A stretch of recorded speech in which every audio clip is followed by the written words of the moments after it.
കേന്ദ്ര സർക്കാരിന്റെ അതിവേഗ റെയിൽ പദ്ധതിയുമായി മെട്രോമാൻ ഇ ശ്രീധരൻ മുന്നോട്ട്. ജനങ്ങളുമായി സംവദിക്കാൻ അടുത്ത മാസം 15 മുതൽ യോഗം ചേരും. അതേസമയം ഇ ശ്രീധരൻ മുന്നോട്ട് വയ്ക്കുന്ന അതിവേഗ പാതയോട് മുഖം തിരിഞ്ഞു നിൽക്കുകയാണ് സംസ്ഥാന സർക്കാരും CPIM-ഉം. എന്നാൽ പ്രായോഗിക പദ്ധതിയെങ്കിൽ പിന്തുണയ്ക്കും എന്നാണ് പ്രതിപക്ഷ നേതാവ് VD സതീശന്റെ പ്രതികരണം.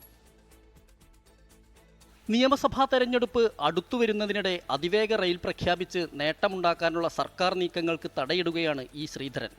റാപ്പിഡ് റീജിയണൽ ട്രാൻസിറ്റ് സിസ്റ്റം കേരളത്തിൽ പ്രായോഗികമല്ലെന്ന് വ്യക്തമാക്കിയതോടെ സർക്കാരും CPIM-ഉം മെട്രോമാനെതിരെ തിരിഞ്ഞു.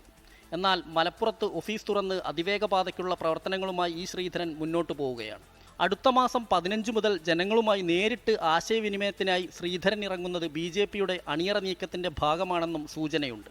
കേന്ദ്ര സർക്കാരിൽ നിന്നുള്ള ഉറപ്പ് ലഭിക്കാതെ ഇ ശ്രീധരൻ അതിവേഗ റെയിലിനായി രംഗത്തിറങ്ങുമോ എന്നതിൽ സംശയമുയരുന്നുണ്ട്.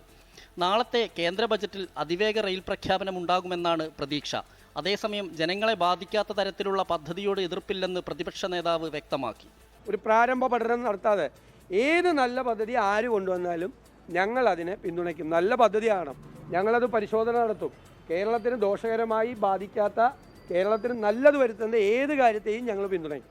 ഇ ശ്രീധരൻ വിഭാവനം ചെയ്യുന്ന അതിവേഗപാത യാഥാർത്ഥ്യമായാൽ രാഷ്ട്രീയ നേട്ടം കൊയ്യാനാകില്ലെന്ന വിലയിരുത്തലിലാണ് മന്ത്രിമാരും CPIM നേതാക്കളും വിമർശനം കടുപ്പിക്കുന്നത്. 24 തിരുവനന്തപുരം.